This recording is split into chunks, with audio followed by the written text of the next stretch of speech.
নির্বাচনের আগে যুক্তরাষ্ট্রের সঙ্গে স্বাক্ষর হওয়া বাণিজ্য চুক্তি এগ্রিমেন্ট অফ রেসিপ্রোকাল ট্রেড বাস্তবায়ন করবে বাংলাদেশ।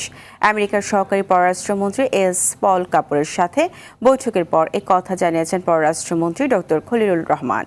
এছাড়া সফরের প্রথম দিনে সচিবালয়ে বাণিজ্য মন্ত্রী এবং বিদ্যুৎ ও জ্বালানি মন্ত্রীর সাথেও বৈঠক করেন পল কাপুর। আরও জানাচ্ছেন শাকিলা করিম।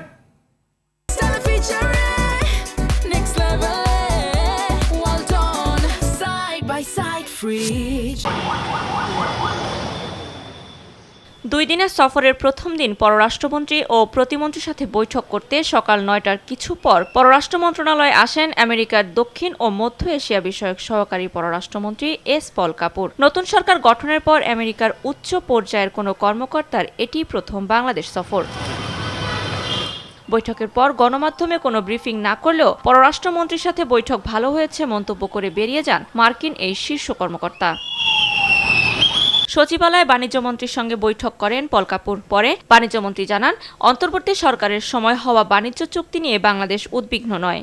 এই চুক্তির মধ্যে অনেক ধারা আছে যেগুলির উপরে আমরা বাণিজ্যিক সম্পর্কটাকে আগামী দিনে জোরদার করতে পারব। আমি এটিকে হোলসেল নেগেটিভ বা হোলসেল পজিটিভ এই দৃষ্টিকোণ থেকে এখনো এইভাবে দেখছি না।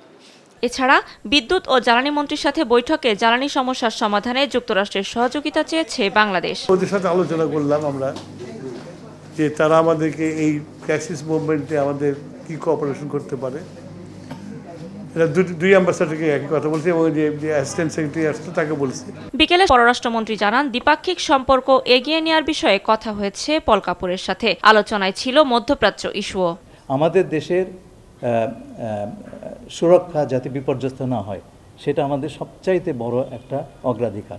আমরা কারো কোনো জোটে ঢুকবো না। মন্ত্রী বলেন, নির্বাচনের আগে আমেরিকার সাথে চুক্তি দীর্ঘ সময় নিয়ে দুইটি রাজনৈতিক দলের সাথে আলোচনার মাধ্যমে হয়েছে। বাংলাদেশ সরকার এটার ইমপ্লিমেন্টেশন অব্যাহত রাখবে।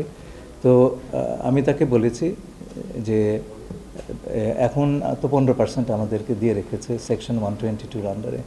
যখন সেকশন 301-এর আন্ডারে নতুন ট্যারিফ হবে সেটার জন্য 19 না হয়ে আরও কিছু কম হয়। এই বাণিজ্য চুক্তি সবার আগে বাংলাদেশ পররাষ্ট্রনীতির সাথে সাংঘর্ষিক নয় বলেও দাবি করেন পররাষ্ট্রমন্ত্রী। বাংলাদেশ অন্য দেশের তুলনায় কি কি দিল আর কি কি পেল। শাকিলা করিম, RTV, ঢাকা।